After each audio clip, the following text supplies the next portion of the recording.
For many years, the accepted evolutionary cosmogony has been the so-called Big Bang Theory. However, there have always been many difficulties with this concept, one of which is to explain how the primeval explosion could be the cause of the complexity and organization of the vast cosmos. That's a major problem that is insurmountable. And another of which is to explain how a uniform explosion could generate a heterogeneous, diverse in character and content universe.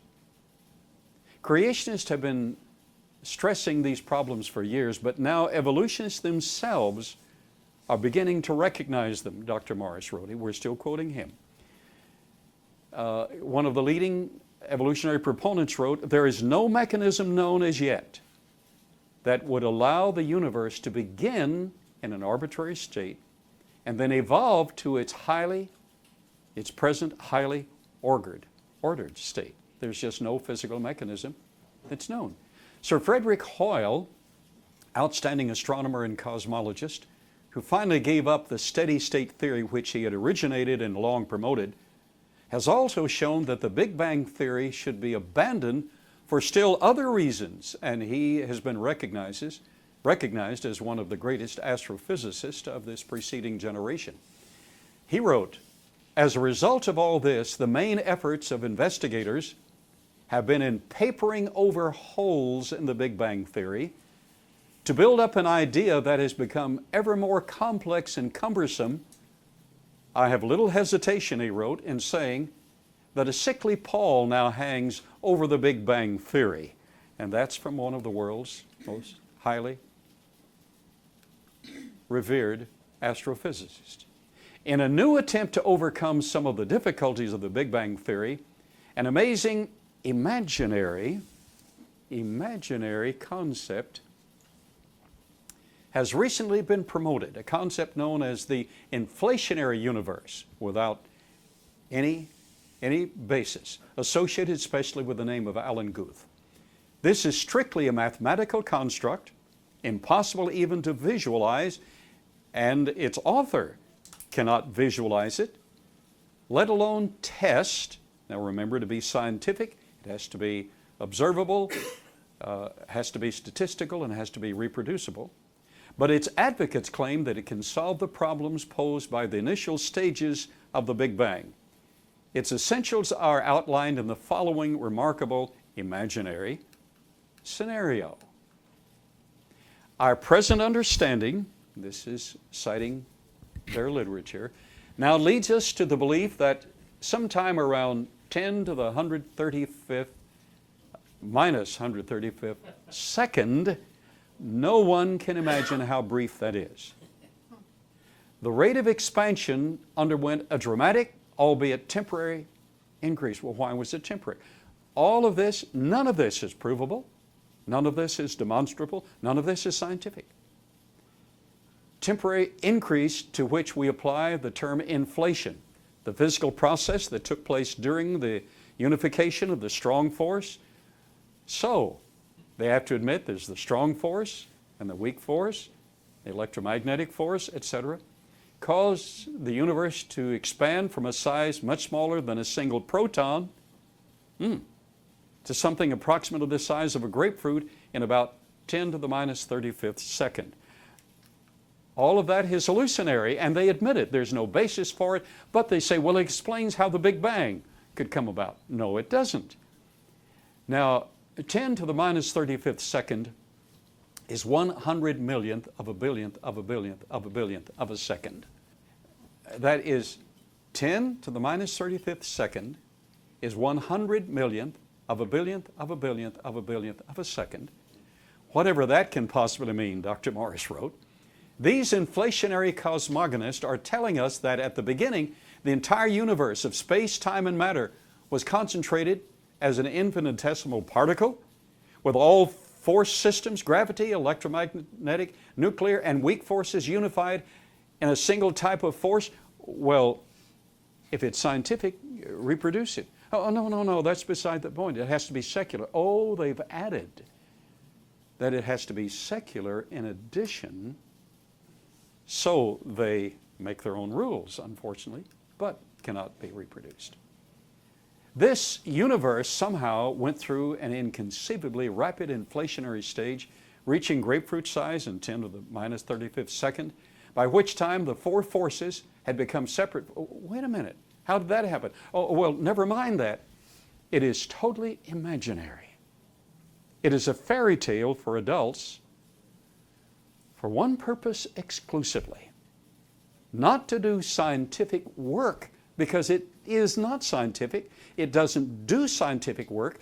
They can't put all of these four primary forces together, and they can't separate them, so it is not scientific. It has no scientific basis. There's only one reason to adopt this concept at all, and you know what it is. It's to avoid giving an account to a creator, unfortunately.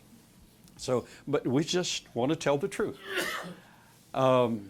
By which time the four forces had become separate forces, the heterogeneous diversities had been generated, which would eventually become expressed in the heterogeneous nature of the expanded universe, and the universe was ready to enter the normal phase of its Big Bang.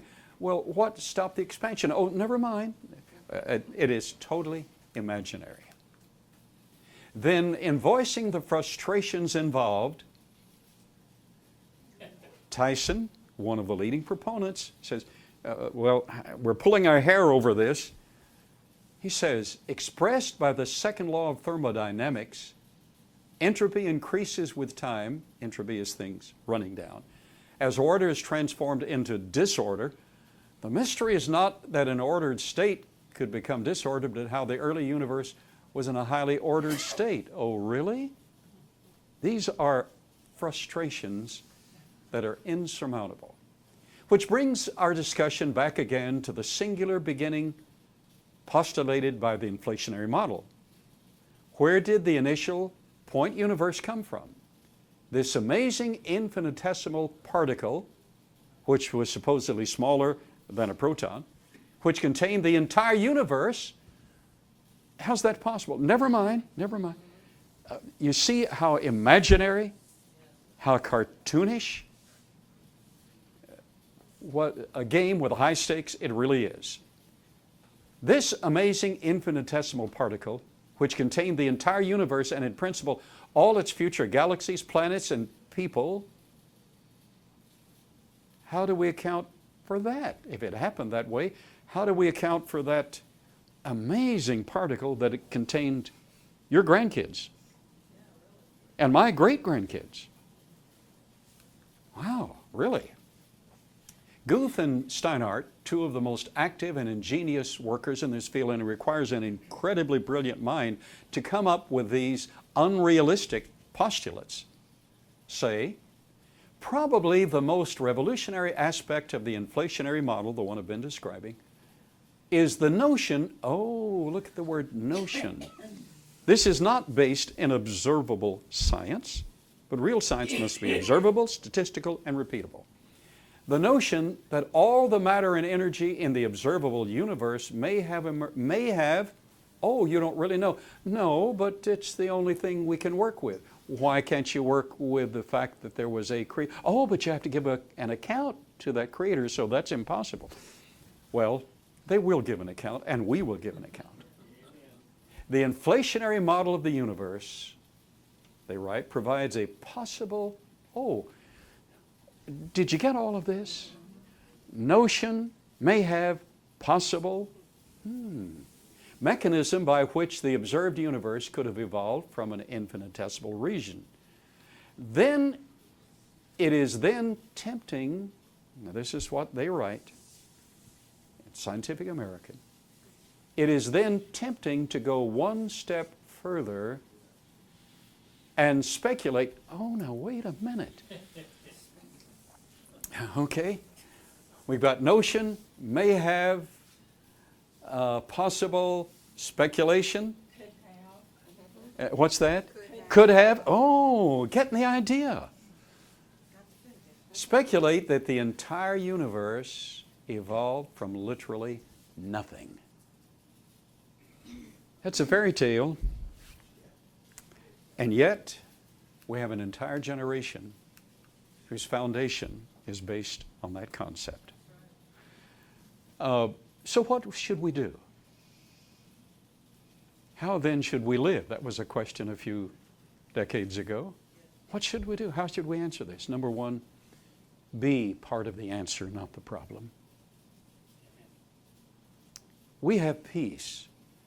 Regardless of the sophisticated mathematical apparatus leading the inflationary universe cosmogonists, those who hold to it, to their remarkable statement of faith in the omnipotence of nothingness. Boy, that's faith.